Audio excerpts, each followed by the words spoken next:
right, welcome back to Right Lifestyle Fitness in the Kitchen.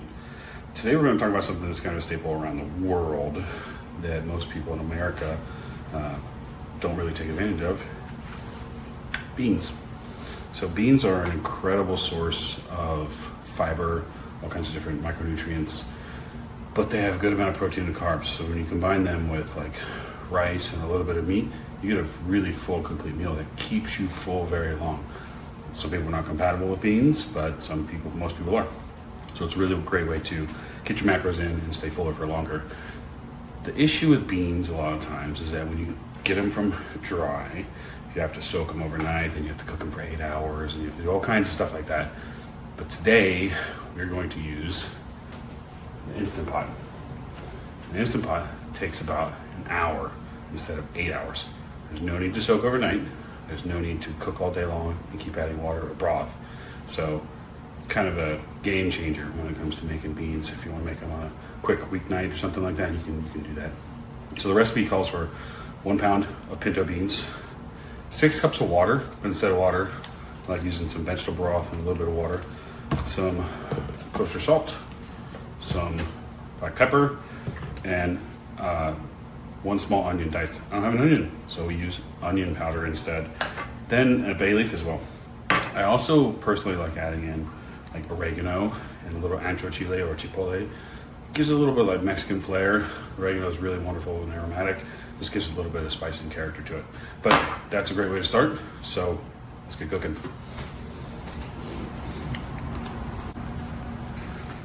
The best part about the Instant Pot is that you kind of just throw everything together, make sure you give it a mix, and then it's ready to go on. So we have our 4 cups of veggie broth, 2 cups of water, 1 pound of beans. Always rinse your beans first, get any of the carbs, impurities off of there. And then you can throw in your spices and everything. Give it a good mix. When you're done here, a little bit of salt doesn't hurt anybody. 1 bay leaf. You're going to remove the bay leaf after it's done cooking. So throw the bay leaf in. That's not a ton of ancho, but we're not going to put all of it in. Just a little bit for a kick. Onion powder. Tablespoon's pretty good. It's hard. So a little more than that. Okay, cool.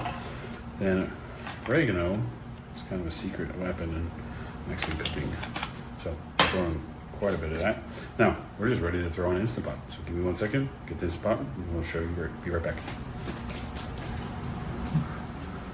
All right, all of the ingredients are in. Put the lid on, make sure it's set to sealing, and then we do a manual. If you soak your beans overnight, it's a 15-minute cook. If you don't soak your beans overnight, it's a 50-minute cook, 50. And the natural release for about 15 minutes before you manually release the rest of the pressure. So manual cook all the way up to 50 minutes.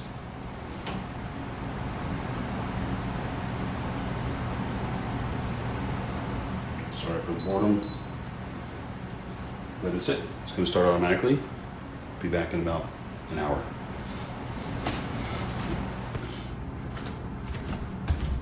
Almost done. Only 3 minutes left. Imagine sitting here for 8 hours instead. I'll take an hour in an Instant Pot any day. Good. So beans are done. We let it naturally release for about 15 minutes. Hit the switch, let the steam come out. Now you got to remove the bay leaf. Now you have a choice. The choice is to do it 2 ways. One is just scoop the beans out and eat the beans alone. The second way is to kind of make like a little bit of a mixture, a mash. And so family likes to make a mash. That's how I was taught. So all you do is take a potato masher and you go in and you mash a little bit. As you do that, the beans will release some starches, will soak up more water and become a little more thick. Not quite like refried bean thick, but a little thicker. So that's beans. Really simple, really easy way to do it. The thing you have to remember about beans is that they're measured dry weight. So what you want to do after the fact is you can take this whole thing and weigh it separately and say, I have 4 servings of beans. I know from dried weight, now it weighs X amount, and you say, okay, divide that by 4, total wet weight will be a different amount of grams or ounces, and then you're able to say, I have that much in terms of calories and carbs and protein and fat. So that's beans. Beans 101, really simple. Get your beans in. It's really healthy, good for digestion, easy way to feel full longer.